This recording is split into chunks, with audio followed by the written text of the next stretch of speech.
Hello, today we're going to talk about what you're going to do once you become approved to sell on Goimagine. Congratulations, you got approved to sell on Goimagine and you're just not sure where to start. It's a lot of information, there's a lot going on, so what should you do? First of all, you should go to Facebook. So if you go to Facebook and then go to groups and search Goimagine, you're going to see a lot of Goimagine groups that are out there. There are some really awesome groups specifically for sellers. Seller Showcase is to show off your items. Self-promotion tips for Goimagine. But the one that is going to kind of have everything in one and has the most members is Goimagine Official Makers Group. And this is the best place to post questions that you will actually get an answer a lot of times from somebody who is part of the Goimagine team. And the best thing to do when you're in a group like this is to search for your question first. So if you have a question about mosaic and wanting to know more about mosaic, you can just search that in the group and then you can find other people's questions they've asked previously and see if any of those questions align with what your question is, and then you can look and see what their answer was, and you can go from there. So there's a lot of good information by just doing that. If you don't find the information that way, then you can literally post a question in the group and you will get an answer fairly quickly. It's great. That's the first thing you should know. Second thing that you're going to do is go to Goimagine.com and go to Seller Help Center. And this is going to have tons of information for you. There's a getting started section, a products section, shipping, mosaic, integrations, shop management, promotions, troubleshooting, and then every time they release new information, they put this here. So they have released some updates. So they'll change something, they'll add something to what you're able to do in your shop, and that information is listed here. So that's really awesome. So there's pretty much everything that you can think of right here. The first thing I recommend is in getting started. You can kind of look at any of these, but getting started checklist is really awesome. This is something you can print out or you can just pull up on your screen, and it's going to let you know what you need to do first, second, and so on and so forth. So for Goimagine to do anything on your shop, you're going to go to goimagine.com/vendor.php.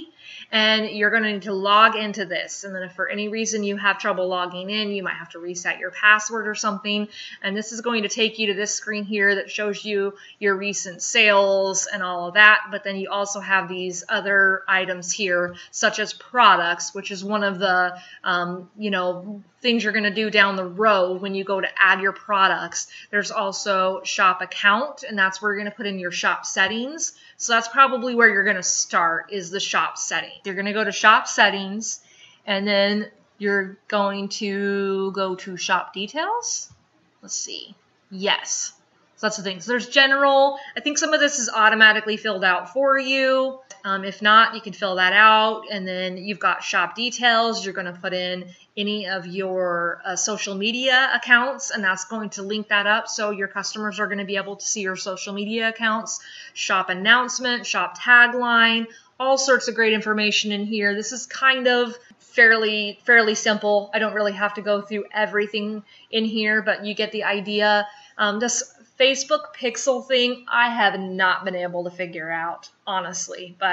And then you've got your theme, your colors here, so you can change what colors you want for your main color and your links. Then you've got your Meet the Maker section, and that's when you put something in about yourself and hopefully a picture of yourself. You can do kind of whatever you want there. And then we've got logos. And for the logo, you need to make sure it's the right size. You need to make sure, you got all the right details there. There's a PayPal section. You can connect your PayPal to it.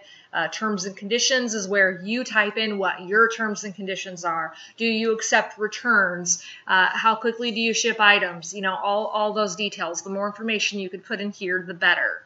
So that's the shop account, shop settings. I have mosaic settings because I have a mosaic site. I think that just wouldn't show up there if I didn't have mosaic. And then here it talks about make sure to connect your Stripe account so that you can get paid. And there's a special link about the Stripe account. There it is. It's in general. So after you enter your address and stuff, then you've got your Stripe account information. So I didn't have a huge problem with that. Some people have a little bit of trouble getting the Stripe set up, but once you get it set up, you don't have to do it again. So generally speaking, it's going to be good. And then you have the spot for your store banner. So definitely suggest if you have any issues at all that you take a look at this article that goes over it. And further from that, you can also post in the Facebook group for help. And then shop banner 3000 by 728 is the pixels for the shop banner.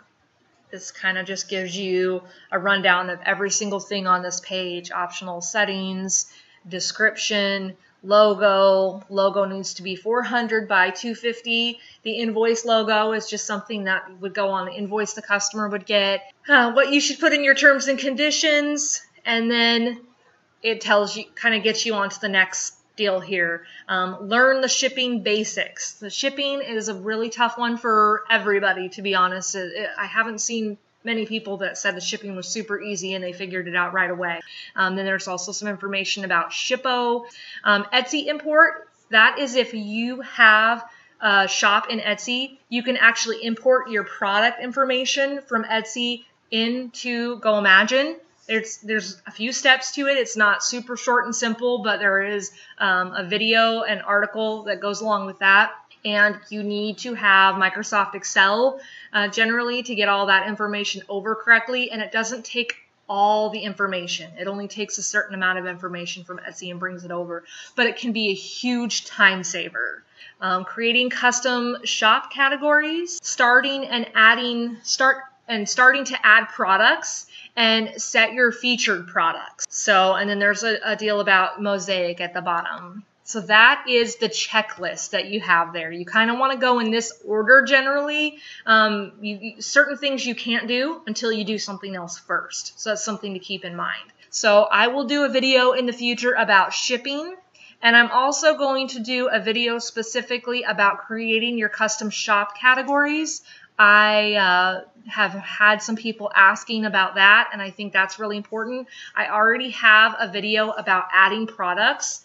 I skipped the shipping section in that, but in the adding products, I did include variations to products. So if you sell a certain product in multiple colors, multiple sizes, and you're trying to figure out how to make that all in one product, I do have some good information for you on that. So I will put the link to that video up on the screen. If you want to click on that one next, that'll take you there.